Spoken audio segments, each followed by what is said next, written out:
Bonjour, dans cette vidéo, je vais t'expliquer comment l'ADN a été découvert. Je vais donc t'expliquer les étapes qui ont mené à la découverte de l'ADN, mais j'aimerais aussi te faire comprendre ce qu'est réellement l'ADN. Tu as très certainement déjà entendu des phrases comme «il a les yeux de sa mère» ou «elle tient ça de son père» ou encore «c'est génétique». Eh bien, en fait, derrière toutes ces petites phrases, il y a quelque chose de fondamental en biologie et c'est précisément l'ADN. Alors, faisons d'abord un petit retour en arrière jusqu'au 19e siècle.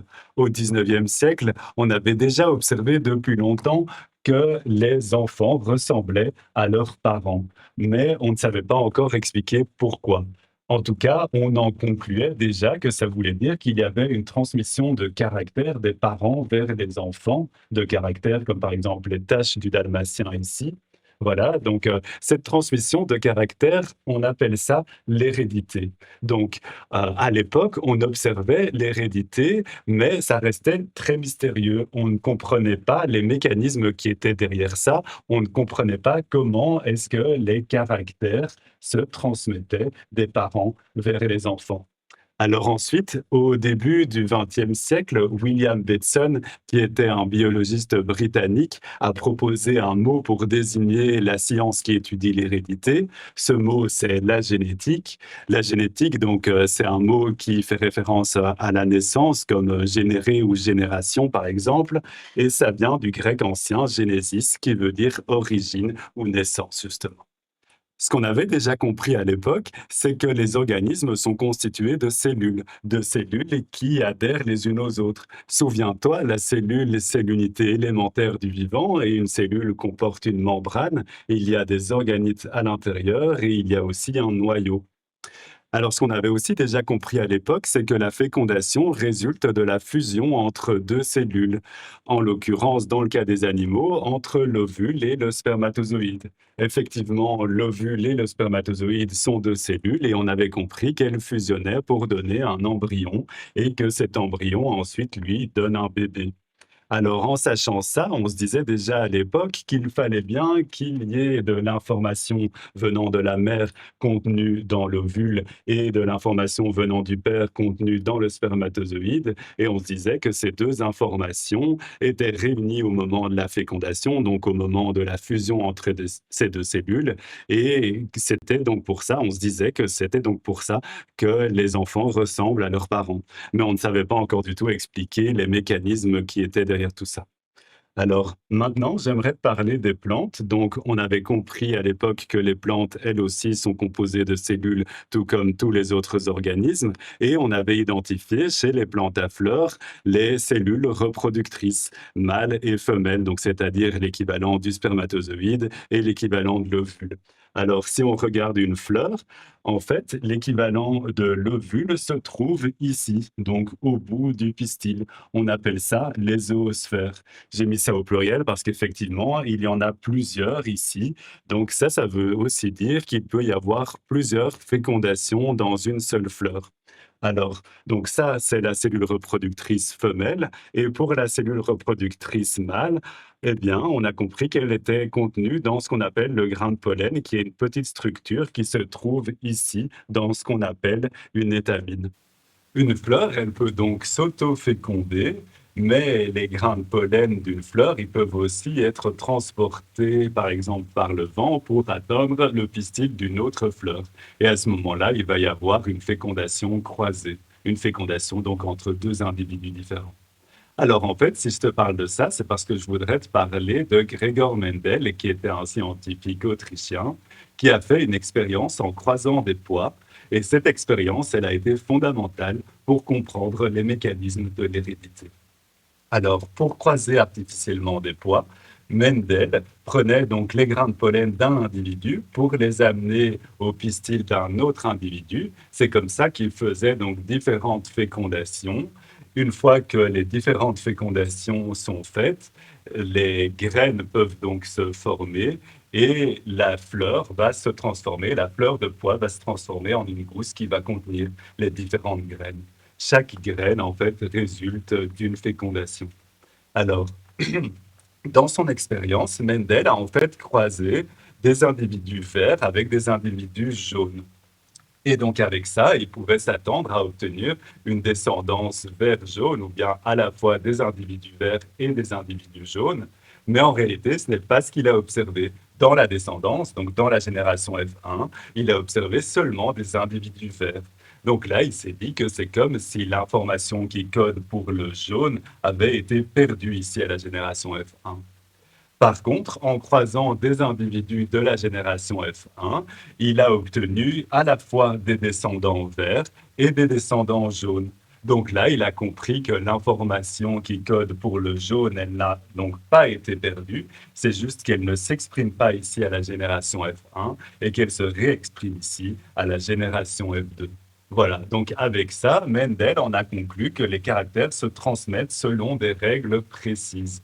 Et il se doutait aussi que ces règles, elles devaient être codées par un support matériel qui devait forcément se trouver dans la cellule. Effectivement, il se disait que quelque part dans la cellule des individus verts ici, il doit y avoir une molécule, donc un support physique, hein, une molécule qui contient l'information vert, et pour le jaune, une molécule qui contient l'information jaune.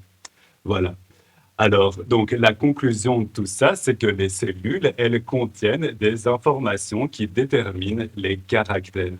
En fait, ces informations, c'est ce qu'on appelle des facteurs héréditaires ou des gènes plus précisément.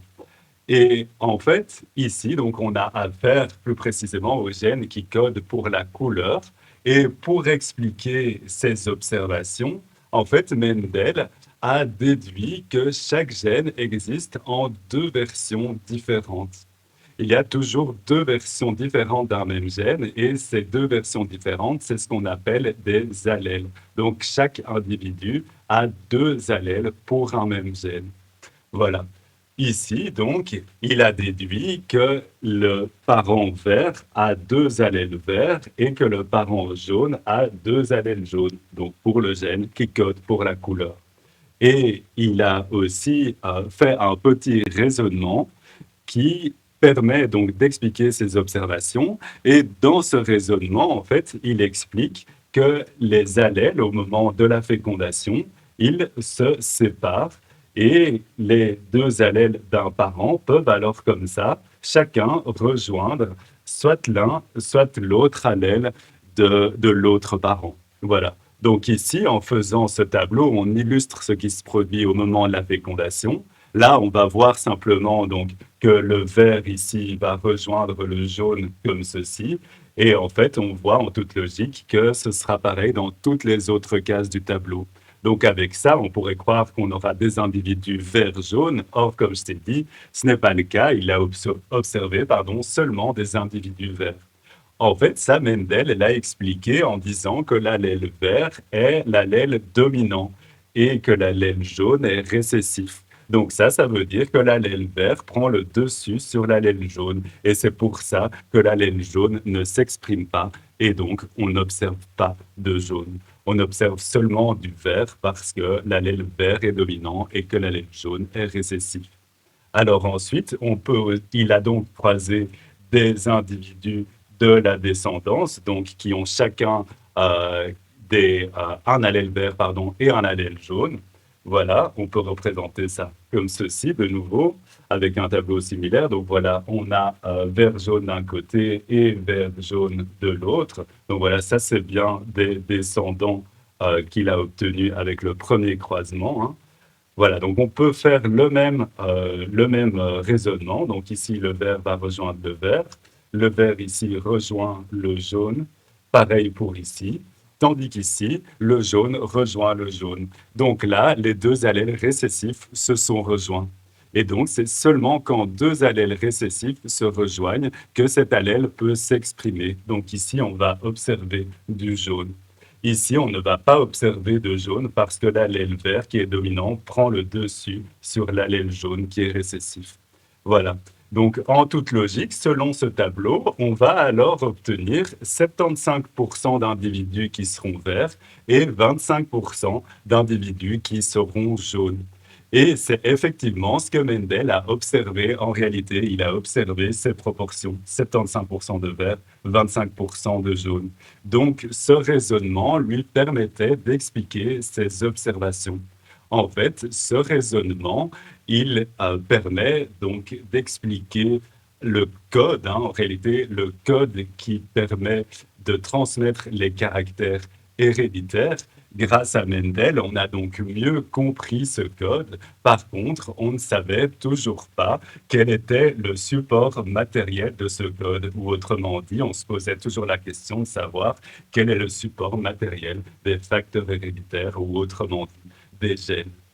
Comme tu sais que je vais te parler d'ADN, tu te doutes sûrement ici que le support matériel des facteurs héréditaires, c'est justement l'ADN. L'ADN, c'est le support de l'information génétique.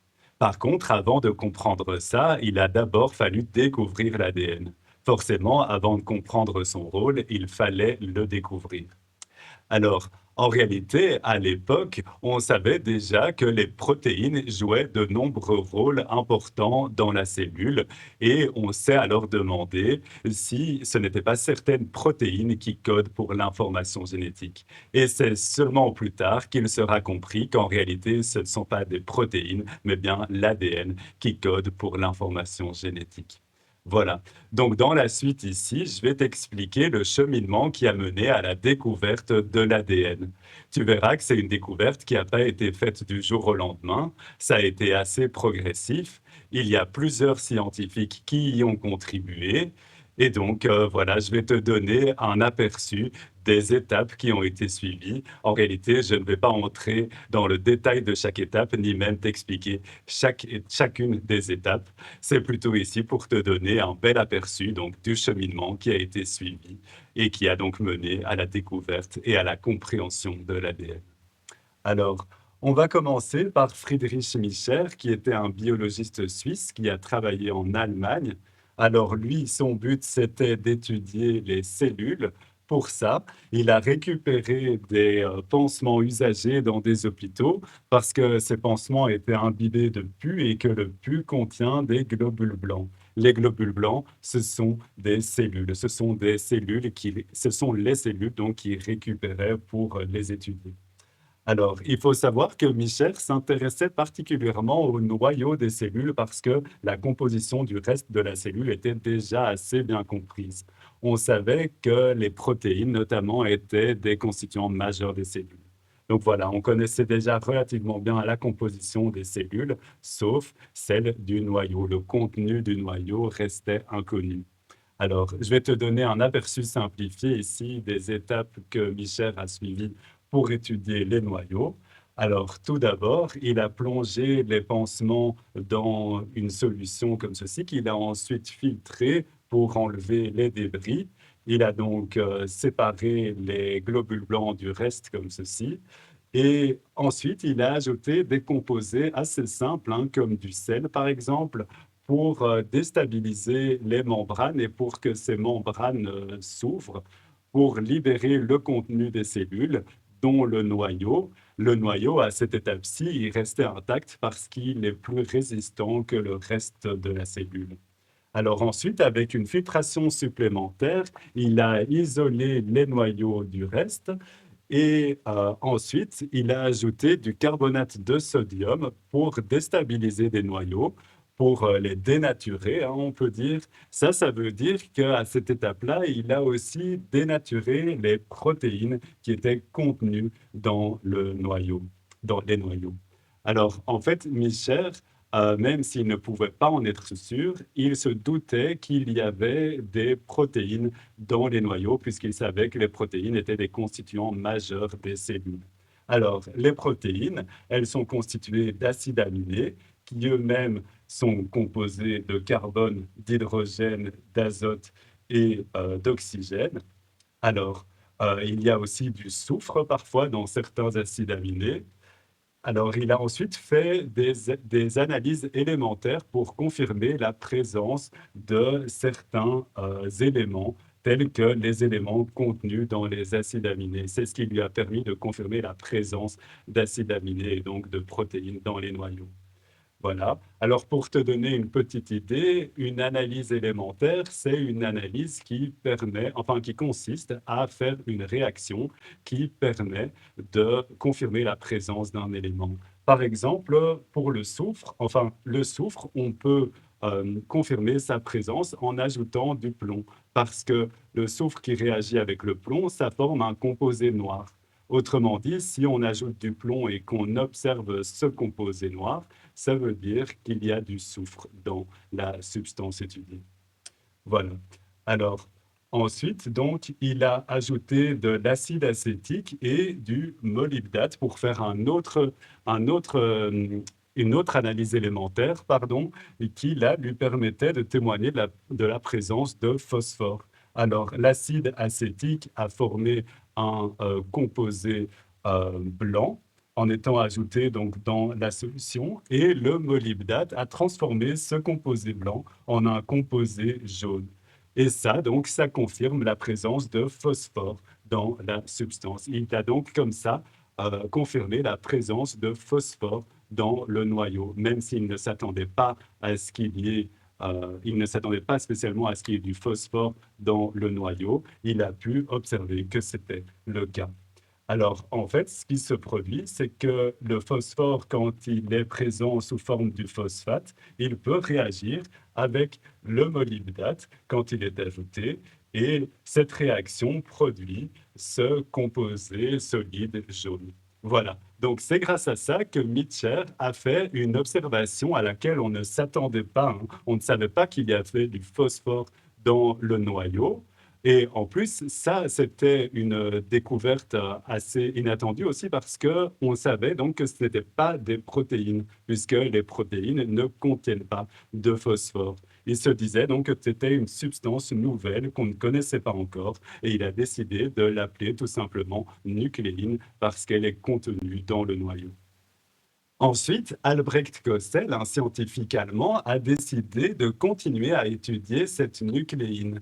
Pour ça, il a extrait à partir de glandes des cellules, et il a extrait de ces cellules de la nucléine qu'il a ensuite étudiée dans son laboratoire en faisant différentes réactions chimiques qui lui ont permis d'identifier les constituants de la nucléine.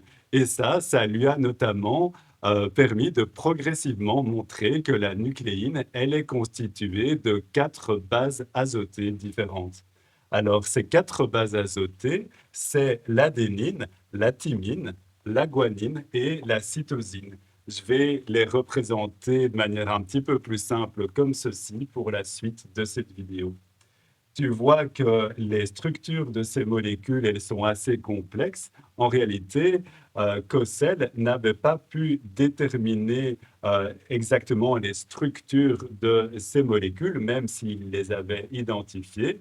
En fait, les structures exactes des bases azotées, elles ont été montrées plus précisément par la suite grâce à d'autres scientifiques qui ont fait des analyses de chimie organique structurale. Alors, tu as remarqué sans doute que ces bases azotées, elles sont riches en azote, hein, c'est pour ça qu'on les appelle comme ça.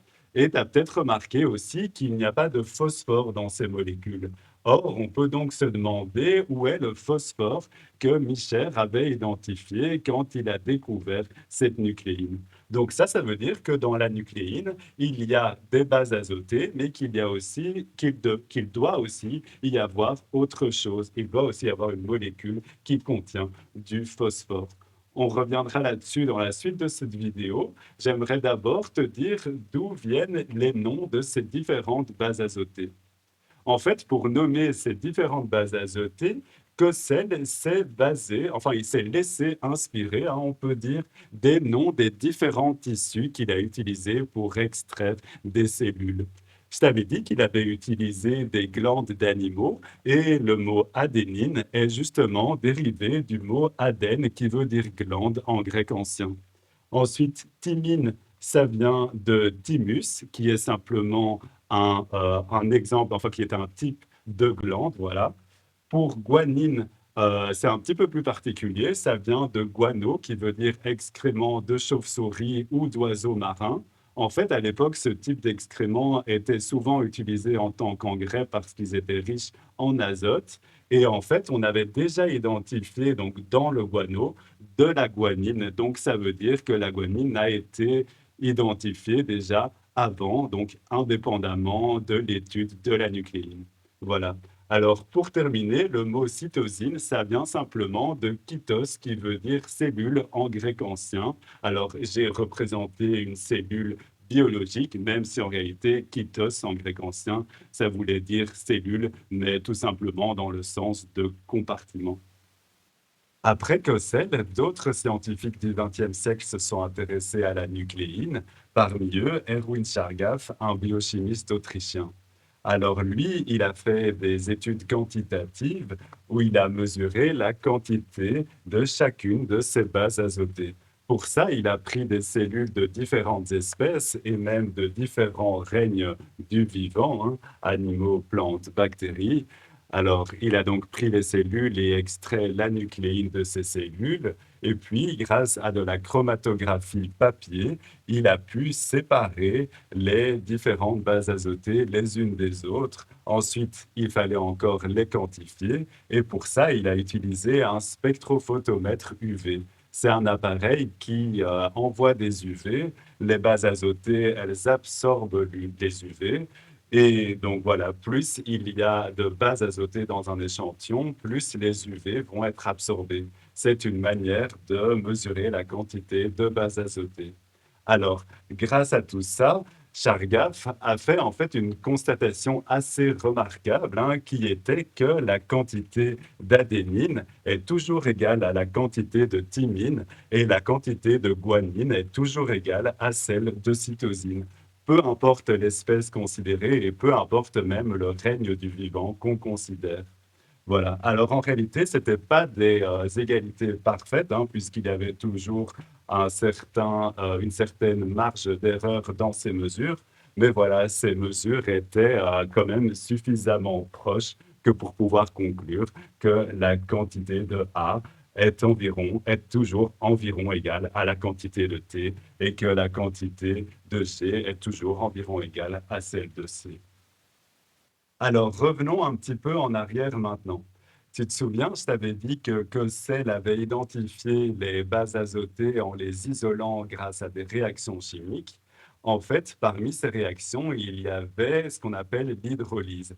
Une hydrolyse, c'est une réaction qui permet de scinder une molécule.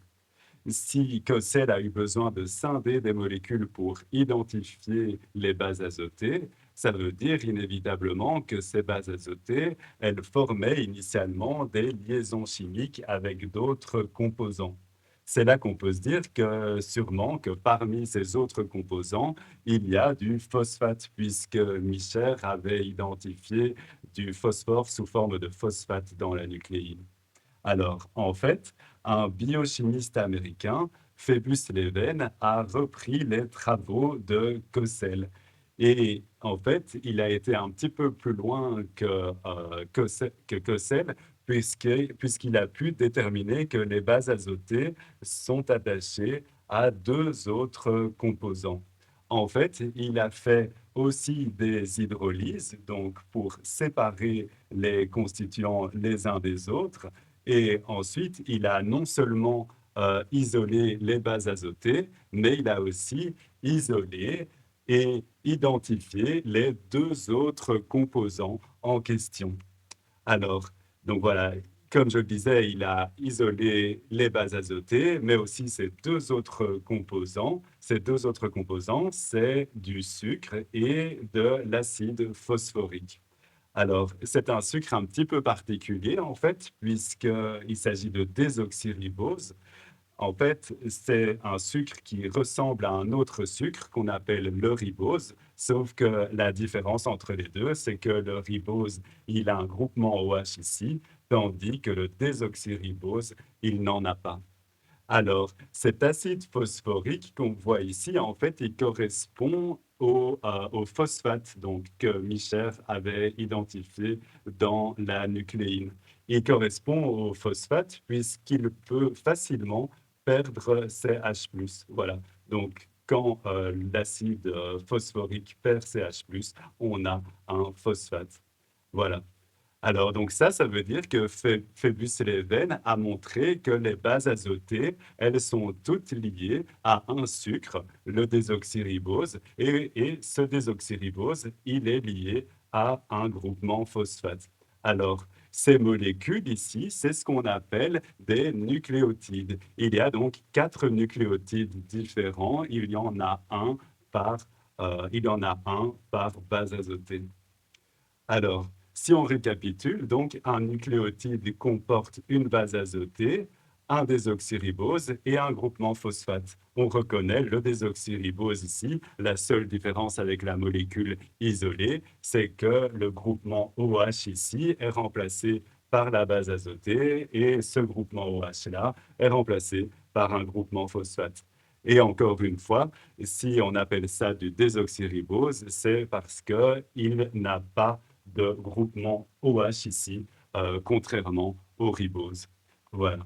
Alors, ce que Phébus-Leven a pu montrer aussi, c'est que les nucléotides se lient facilement entre eux. Alors, en fait, ce qui se passe, c'est que ce groupement OH peut être remplacé par un groupement phosphate d'un autre nucléotide. Voilà, donc le groupement phosphate ici forme une liaison entre deux nucléotides. Cette liaison, c'est ce qu'on appelle la liaison phosphodiester. Une liaison phosphodiester, c'est donc une liaison entre deux nucléotides. Alors, pour la suite, je vais représenter ça, pardon, de manière un petit peu plus schématique, hein. Donc voilà, ici, on reconnaît le phosphate, le désoxyribose et la base azotée, et donc aussi la liaison phosphodiester. Alors, les nucléotides, ils peuvent en fait être beaucoup plus que deux à s'assembler. Ils peuvent former des chaînes comme ceci grâce aux liaisons phosphodiester. Alors, ici, je te donne un exemple d'ordre de nucléotides, mais en fait, cet ordre, il peut être différent, hein, il peut varier. Voilà, je te donne ici quelques exemples d'ordre de nucléotides dans des chaînes. Ce sont des exemples arbitraires.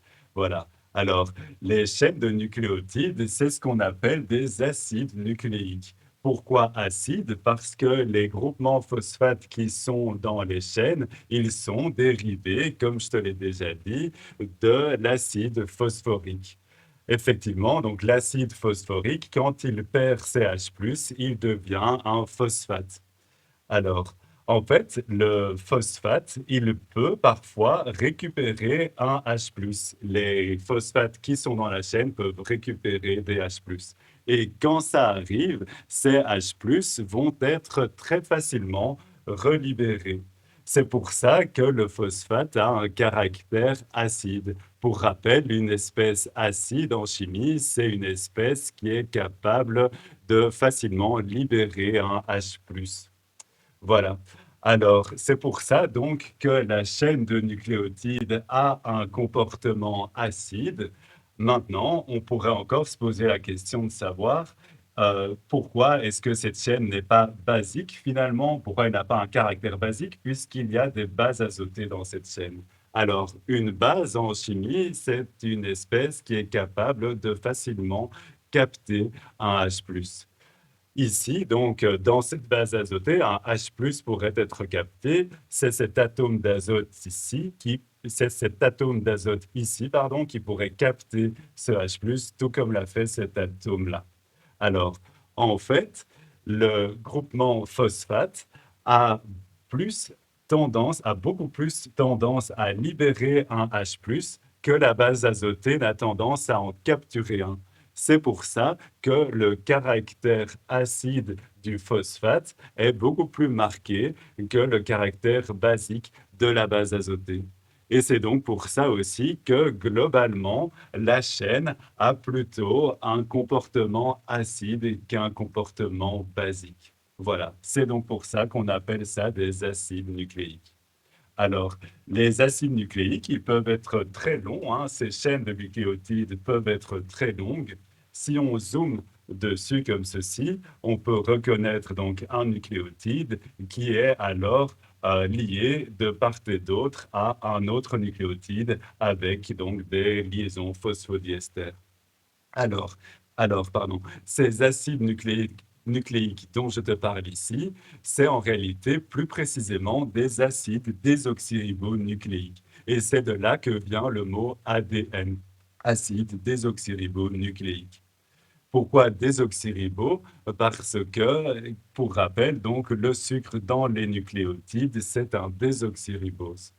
Voilà. Alors, il faut savoir qu'on va souvent parler de brin d'ADN. Ici, on utilise plutôt le mot brin que le mot chaîne. Pourquoi pas? Alors, c'est donc comme ça que progressivement, le mystère de la nucléine a été résolu.